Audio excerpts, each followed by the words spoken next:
As always, a very good morning, good evening, good afternoon to you, wherever you might be in the world. If you're new to the channel, you might not know, I'm in Perth, West Australia. That's my accent, okay? I've got an Australian accent, so hopefully it's not too difficult for you to follow if you're from places overseas. In the meantime, before I get into the topic today, which of course is going to be a beautiful, stunning crystal, which you've seen on the thumbnail, hopefully, it's called Hemimorphite, is how you pronounce it. Anyway, it's absolutely gorgeous, and I'm looking forward to talking about it with you. In the meantime, though, I just want to say welcome to the channel, or welcome back if you're a returning visitor. Thank you for your ongoing support.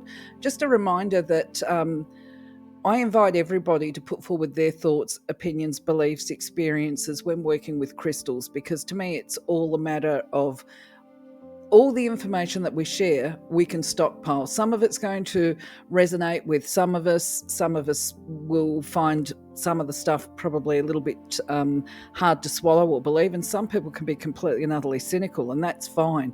If you're not into the metaphysics, you might actually be able to assist us, because you might be a geologist, so you might be able to give us information on identifying and verifying the types of crystals that we're looking at using for metaphysical purposes. I'm well aware that a lot of geos get ticked off with us metaphysical workers because they believe, and I think, from my opinion, sometimes I think they're probably right, that there are many metaphysicians that will actually exploit people, certainly with the prices that they charge for crystals. But at the same time, value, I guess, is what we put on the crystals ourselves. It all comes down to what are we prepared to pay for it, as to whether or not we're being ripped off. And you know that old saying, one person's trash is another person's treasure. So, I'm as guilty as the next person with sometimes probably paying too much for a crystal that probably from a geo's perspective is not worth buttons, but to me it's worth everything. So it's all individualistic and it's contextual. But anyway, I'm off on a waffle. I've done the first thing that I always do, which is I have a waffle. I go off on a tangent. So that being the case, just a reminder, well, I think the people that watch videos that I put up regularly know that I waffle. Or I have a tendency to. If you're new to the channel, what I do to help you out here is I actually put timing chapters in for the slides so that you can jump to and from the content that is of interest to you. Most of the content that I speak to, I try and have the slides as informative as I can with the key information, because I know that time is a premium for many people with these competing responsibilities. So that being said and done, just a reminder, feel free to comment, feel free to ask questions, feel free to answer questions and give your own opinions, and feel free to jump ahead. I'm not going to be offended if you don't watch the entire video, okay? It's your life, your time. I'm just here to give you a bit of information if that's what you would like. Anyway, onwards and upwards, let's get on with it. Now, as far as Hemimorphite is concerned, okay, bottom line is I went in to buy some supplies from a local distributor, and I saw a piece. So it's a fairly new addition to my collection. I wasn't familiar with it. I don't recall seeing it in the past, but when I walked in the shop, it was on the stand right at the front, and of course the colours absolutely jumped out at me. They were absolutely stunning, and from my perspective it was reasonably priced. So talking about what we will pay, you will see later on in the slides, and you can jump ahead and take a look at it, at what really good quality Hemimorphite looks like. This particular piece here, I guess from a geo's perspective, would not be considered to be a really good piece or a good specimen, but from my perspective as a metaphysical worker, I think it's absolutely stunning. Not to mention, to me, I don't know, it just looks delectable. It just looks really yummy. You've got this beautiful combination of the blues and then the whites, which reminds me of cream, and then the browns remind me of chocolate. And so this is very much like the pieces that I've got here. And so I jumped in and I bought it without knowing anything about the healing properties. Immediately, by the way, I did recognize that one of its properties would be to do with goddess energy, because you kind of know this after a while once you understand energy and symbolism and colours, okay? So I knew immediately it would be related to goddess, it would be related to nurturing actually, and also to peaceful communication and likely angels. This is what I was thinking when I was looking at the piece and decided to buy it. And we'll talk about the metaphysical properties in a little while, because obviously I came home and I had to do some research and reflection on what it actually does mean. And when I say reflection, that's that going within. And because I believe that I can communicate with my guides, that inner voice thing, that's about going within to get my answers. Now, another, as always, for the returning visitors, you'll be aware that I always put up the links and associations with the Zodiac when I do these videos. And you will also know, so this is for the newbies, you probably won't know, where I sit is basically my attitude is it doesn't matter what star sign you are. It's not something that I'm really hung up about. My belief is that if you feel drawn to a crystal, you buy it. Doesn't matter what your star sign is. And there's a difference between feeling drawn energetically, that's like a pull where you actually can't leave it on the shelf, to like what I did when I purchased mine, which is look at it and go like, oh, that's beautiful, I want that, right? Because I didn't have to have it, I chose to have it. I wanted to have it as part of my collection. And the main reason actually that I wanted to have it was so that I could talk to you guys about it actually, and find out what your experiences are if you've used it, and how you've used it, and just as part of expanding the repertoire. So going back to the business of the Zodiac, the bottom line is we can all use any crystal that we're actually drawn to, if we feel that we need the benefits of it.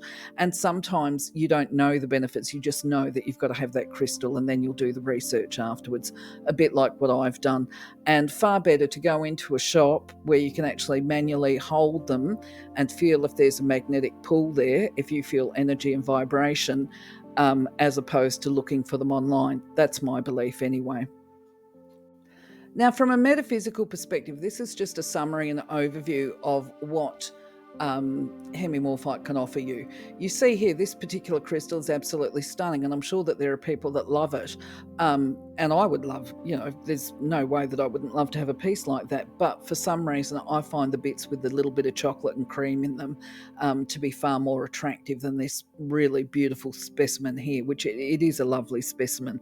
But either way, from an overview perspective, it's considered to be a stone of divinity. It's very high vibration. It's said to activate the Kundalini. If you don't know what the Kundalini is, that's the life force that's centered at the base of your chakra system, just above your tailbone.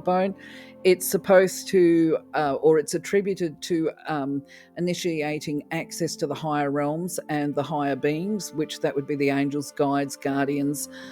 It's associated with the goddess or the Gaia energy, which is actually Mother Earth is another name for Gaia. But when we talk about goddess, there's more than one goddess. So we're talking about the divine feminine here is where I'm going. So, but the other thing to take into account as well is when we talk about Gaia and Mother Earth, we're also talking about the nature kingdom and connection to the elementals of the earth, shall we say. And of course, I've mentioned divine guidance and connection as part of accessing the higher realms. Now, when it comes to the mineral information, I may have alluded to, but just in case you didn't pick up, I'm not a geologist, I'm not a gemologist, I'm not a lapidarist, I'm a crystal lover, okay? And with affection, and there was a bit of a joke about it at the last event, I'm very close to being what they call a crystal licker. I just love crystals, okay? Anyway, bottom line is that if you are a geo or work in any of those fields, you're going to have a far more expansive knowledge than I do in regard to the mineral information. And for the people watching the videos, when it comes to the mineral content, I do research on this. I go to the geo websites, and sometimes the geo websites don't have enough information because it might be one of those crystals that falls through the gaps as far as they don't really recognize the crystal. Oh, I'm trying to think how to phrase this.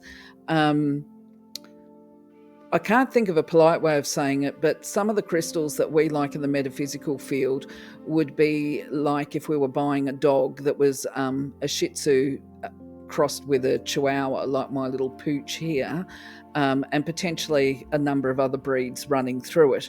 So from a geo perspective, if they were a dog breeder, they'd be going like, well, that's not much of anything. Don't call it a Shih Tzu, don't call it a Chihuahua, because it's just a Bitzer, it's a mongrel, that's what we would have called them in the old days. So I think a lot of the time the geos look at the crystals that we in the metaphysical world love and think that they're actually just Bitzers and not worth anything. But anyway, fortunately for us, Hemimorphite, they do actually acknowledge as being a pedigree. I'm loving my use of terminology today, actually. Must be where I'm at as far as my little poochie goes.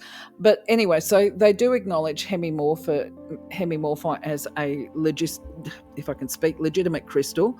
It's part of the zinc silicate family, and it's got a mineral hardness of 4.5 to 5.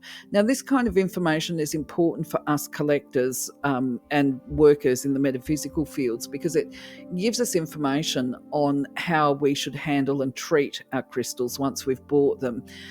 As far as the colours go, it's worth knowing this when we're actually buying because it's going to help us determine whether or not we're buying a fake or the real. And at the end of the day, there's always risk associated that we might actually buy a fraud, if you like. So anyway, what was news to me as well is that you can get it colourless. It is white, pale blue, pale green, grey and brown, which that actually fits into that. I'm just going to call it the yummy hemimorphite that I've got. It fits all of those.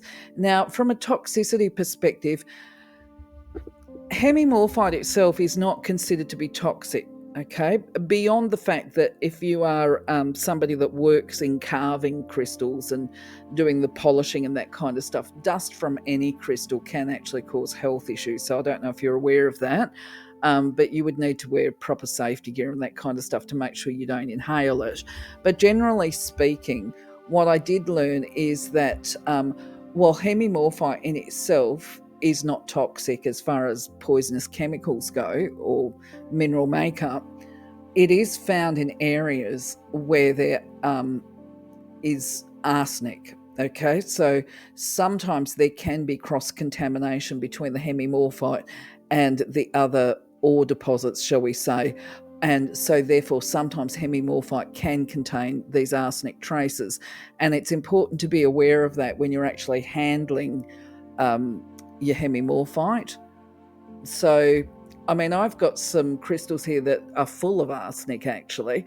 So if you're going to if you're going to hold your hemimorphite, maybe play it safe and just wash your hands afterwards or wear a pair of gloves. Certainly do not be handling your hemimorphite and then scratch your face or rub your eyes or even suck your thumb if that's what you do, because if it does have trace arsenic, you will actually then be ingesting it, which is not good at all. But apparently that's fairly rare. I would just rather play it safe. Okay, from a location perspective, you can see here, these are the locations that I found, which is Mexico, Greece, USA, China, and Australia. But apparently, just to go into this a little bit more, Greece apparently produces the really beautiful blue. So probably this image here that we're looking at in Slovenia, wherever the heck that is, I think that used to be Yugoslavia, you can get those blue ones as well. Mexico also has the blue-green hemimorphite specimens, the really nice ones. In the USA, it's found in Arizona, close to lead and zinc deposits, apparently. And China, apparently, according to the source, was in more recent years, it seems to have a lot of very high-quality hemimorphite coming out. So that's interesting to know as well. Well, it is for me. So when it comes to buying tips, I mean, there is that standard stuff that, if you're going to buy something, know the dimensions of it. So that should go without saying. Know your dimensions, know the weight of it, check out the currency, check out if there's any hidden charges if you're buying from a platform. Try and buy from a verifiable supplier, because the risks come in when you're actually buying from random sellers, probably on the platforms. And just to be clear, what I did observe in my research was that you don't have to just be an average Joe to be ripped off. Sometimes the rip-offs actually happen with reputable gem dealers, which is really interesting. So I'm going to talk to you about that in a moment. But what I've done, I thought, look, I'm going to put up a couple of photographs here. I've got the genuine ones, the one from Mexico and Germany. You can see that these ones are completely different to my yummy my yummy hemimorphite. They look nothing like it, but they are still hemimorphite, and they look nothing like the beautiful blue one that I had on the mineral slide, the last slide that we looked at. So it's just worth knowing it can come in different shapes and forms. Now, I did see debate online as well. Everybody's got a different opinion. And where I found the fakes was actually on Mindat, which I consider to be a reputable website. It's a bunch of geos. They will often have a little bit of argument between themselves. They will have discussions. People put photographs up saying, can you identify this, or is this a fraud? And you get a lot of opinions there. I mean, consensus is it's very difficult to actually tell when you're looking at a photograph. You actually most of the time need to handle a crystal to be able to determine its authenticity. But anyway, where I'm going with this, and I want to make mention of the fakes that came out of Mexico, that was a fascinating story. It turns out that the buyer had a batch of crystals and he was going to a crystal exhibition, and he must have put out a publication saying that there's been this amazing new deposit found in Mexico where it's this brilliant blue crystals and clusters that you see here. So either way, he being the man of integrity, shall we say, what a lot of these people do when they get new deposits and all the rest of it, they test it, which is great for us, you and me, if we go to a verifiable buyer. So what he did was he actually tested these crystals, and normally if you apply water and do scratch tests and that kind of stuff, you can establish if it's been painted or dyed or whatever. The way they established that these were fakes was they actually dropped it into paint thinner, and they established that it was white calcite that had been dyed with I'm not sure if I can pronounce this. I know how to spell it. I've seen it so many times. Phthalo blue, is it? Phthalo, phthalo, I think it's phthalo blue pigment, which goes into paints, So if you've done any artwork or whatever, there's always that shade, phthalo blue. Well, anyway, they've put pigment on it. So either way, he put out a message saying that he must have promoted them, first of all, saying that they would be there and he would be selling them.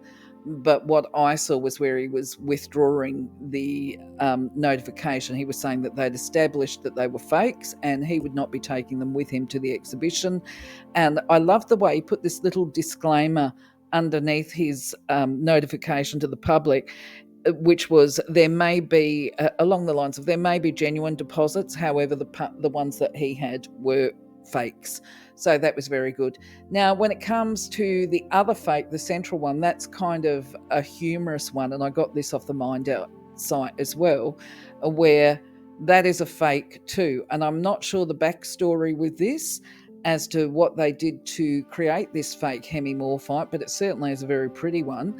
But it was apparently for sale at an Australian exhibition with the sign saying the price was 250 Australian dollars, but its name was not hemimorphite. They'd called it hemimorphraud, I think was what they called it. So it created a bit of humour on the Mindat website.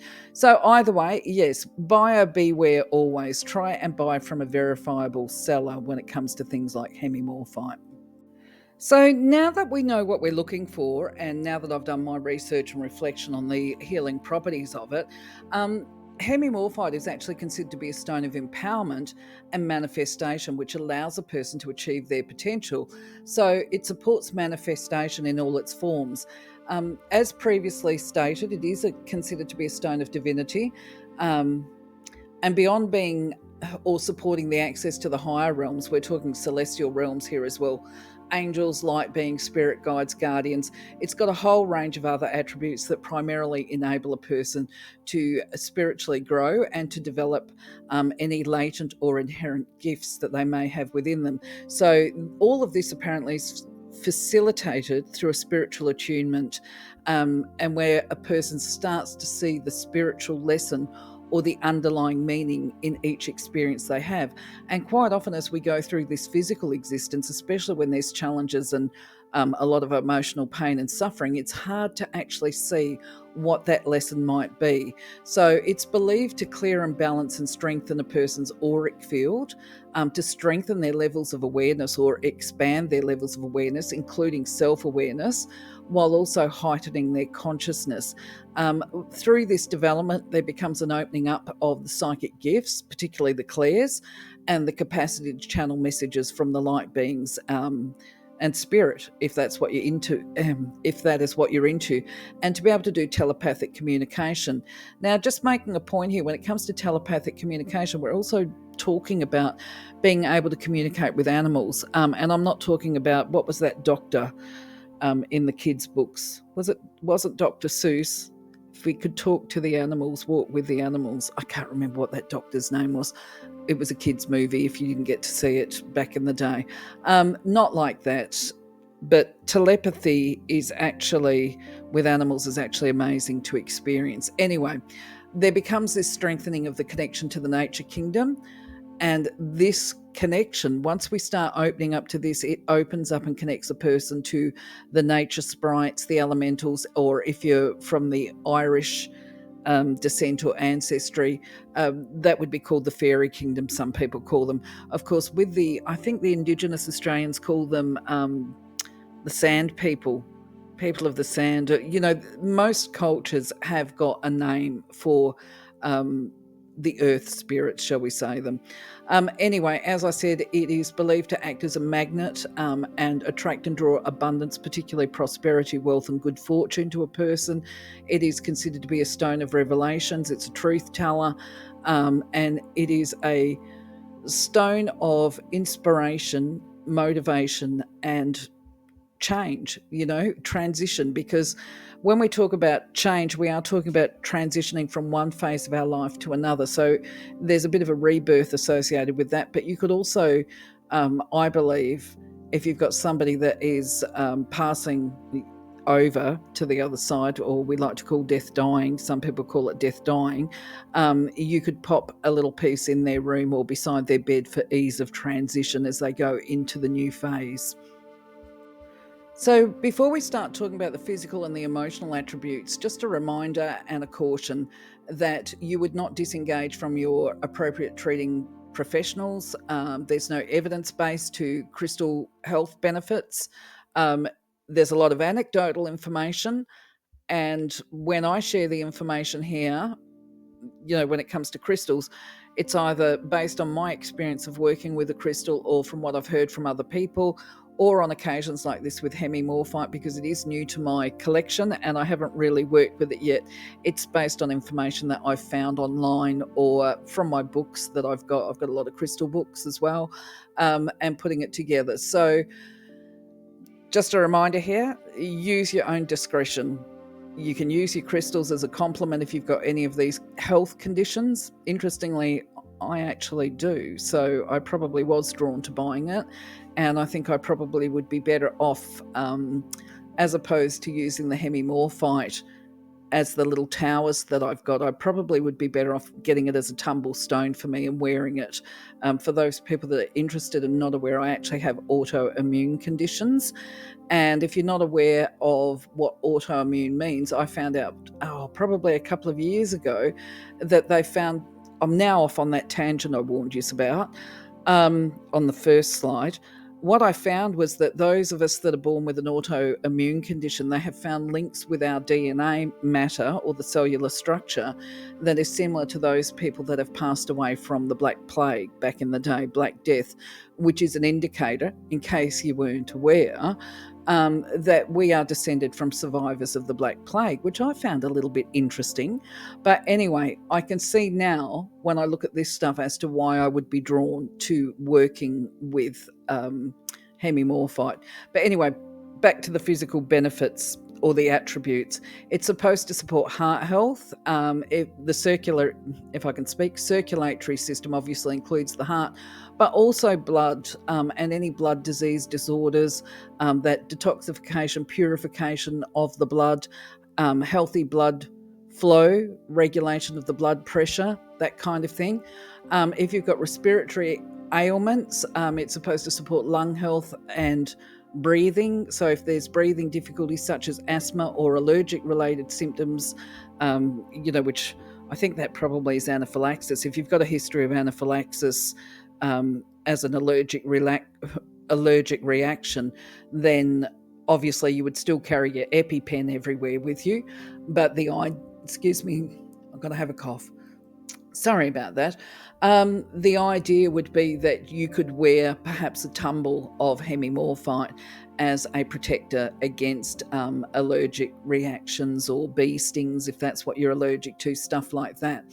Other health benefits are said to include women's health. If women are suffering from things like endometriosis, hormonal headaches, if their menstrual cycle is not regular, if they've got hormonal imbalances, if they've got premenstrual tension, or even if they've got, I can't remember the word, is it dysmenorrhea or whatever, which is this heavy menstrual pain and heavy menstrual flow. It's supposed to support healthy function there. And it's also believed to support women's fertility as well and increase the likelihood of conception if a person's trying to get pregnant and to have a healthy pregnancy. If somebody's got skin conditions, it's supposed to support skin regeneration. So this includes things like blisters, sunburn, if you become blistered from sunburn, or just wound recovery, and that includes from burns. Interestingly, blisters includes things like herpes. So if you're a herpes sufferer, and apparently they're not in short supply as well, then ideally you would wear your hemimorphite as part of prevention of outbreaks, shall we say, for yourself and support recovery. It also is believed to support the endocrine system and the functions of the pituitary and the pineal glands, which is particularly beneficial to those people that suffer from conditions that lead to exhaustion, fatigue, and lethargy. It's believed to re-energize a person and give them a new lease of vitality. You can see it's quite comprehensive on the physical attributes. With the digestive system, it's believed to support weight loss where people struggle to regulate their appetite, and also to support the healthy digestion, the absorption of nutrients and minerals into the system. So if you suffer from stomach conditions such as ailments and ulcers, you might want to consider getting some as well. So I'm never very comfortable talking about crystals that are recommended as treatments for cancer, because we all know that cancer is a really big thing. But if you are suffering from it, or you know somebody that's suffering from cancer, it's supposed to support pain relief and help to manage and alleviate those symptoms associated with treatment, because sometimes it can be quite difficult to undergo the treatment. It's supposed to promote cellular healing and is considered to be a general health tool for recovering and recuperating from illness just in general. And just another little interesting aside, apparently it helps to manage muscle conditions such as muscle tics and restless leg syndrome. So it's quite extensive in this area. So when it comes to the emotional and psychological benefits, it's attributed to be a stone of transformation. Now, automatically, when you've got a stone of transformation, you actually have transformation of thoughts, beliefs, behaviors, and so forth. And we're talking about a repatterning here. So we could actually even take this back to the physical, which is the repatterning the neural pathways.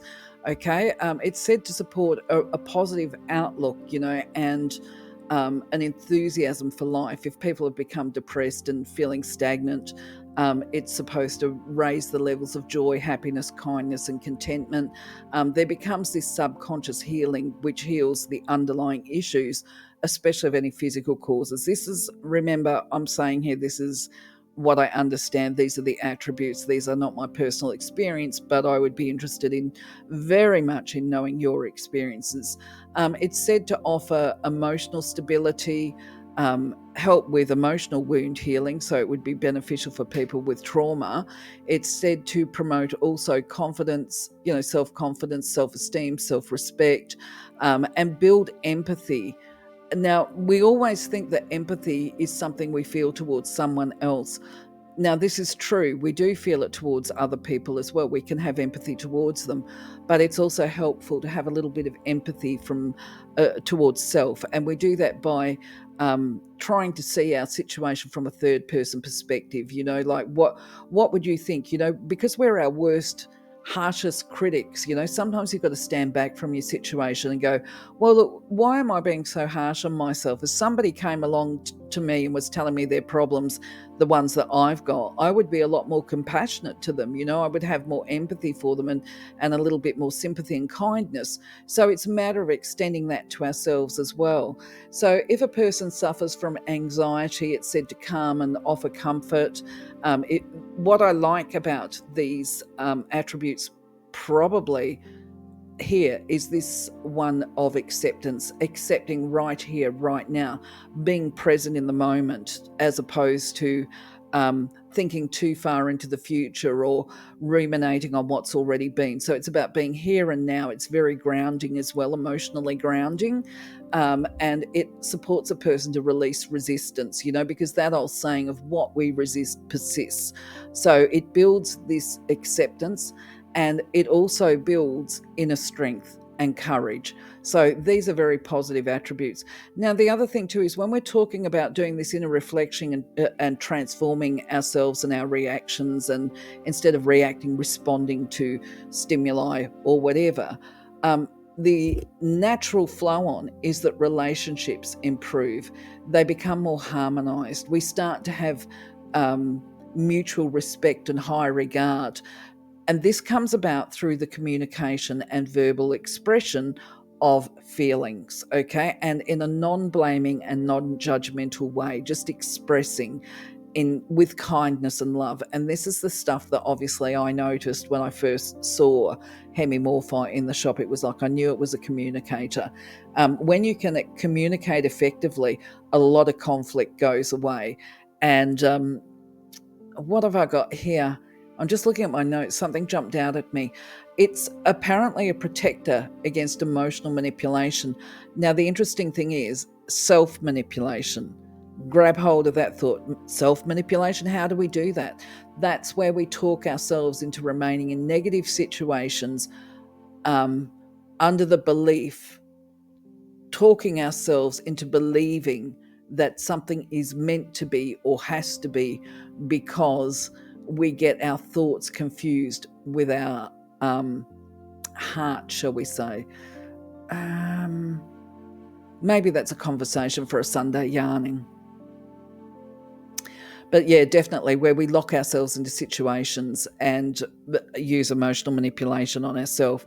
Either way, when it comes to other benefits and attributes, it's supposed to offer mental clarity, build mindfulness, support internal peace as well. And what else have I got? I think that's about it, really. I think the rest of it you can actually see on the slide. I better pick up the pace here. Okay, when it comes to the chakras, it's supposed to work with the root, the sacral, the solar plexus, activating them and activating the higher chakras as well, which of course we know that because that's how you get this contact with the higher realms, shall we say. So it activates and opens the brow and the crown chakras, as well as the heart and the higher heart.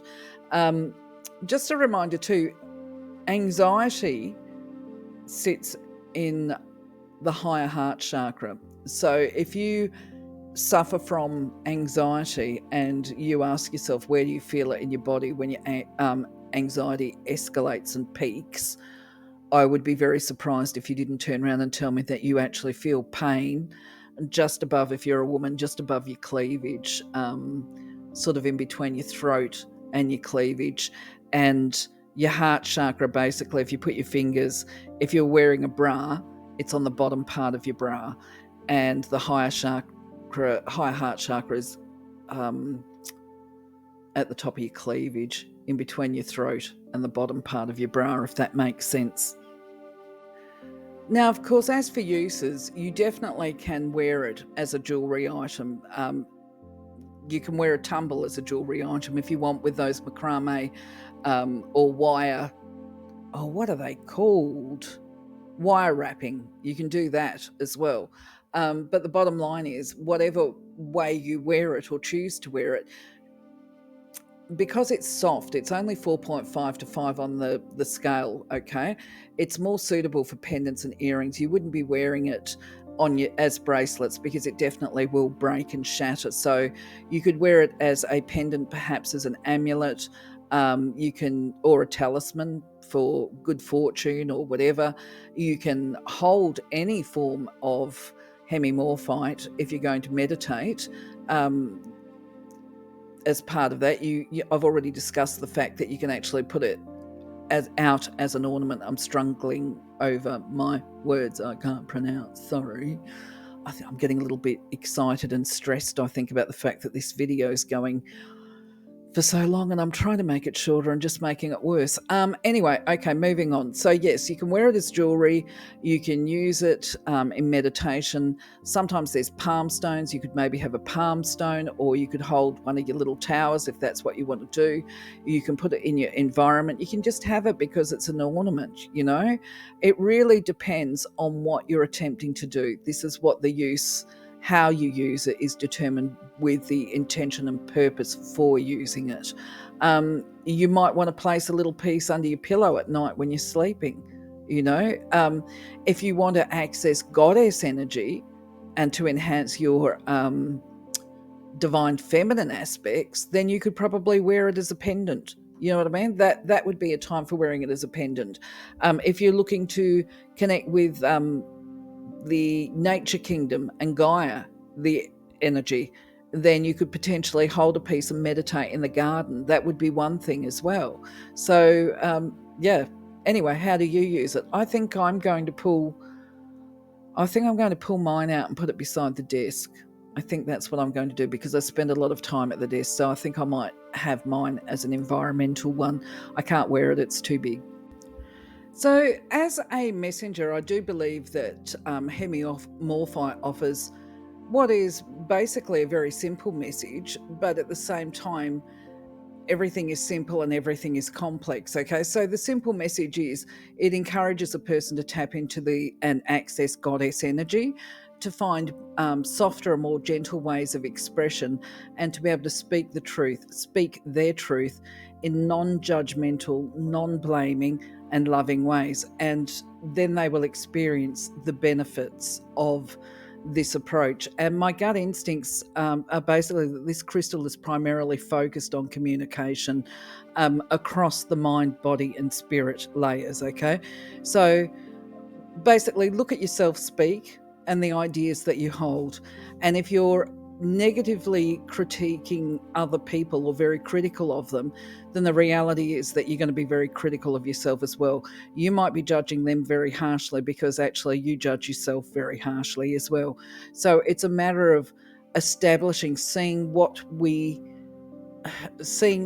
and how we react, and looking at those things that we see in others that make us feel uncomfortable. They are reflecting what we're comfortable with and what we're not comfortable with.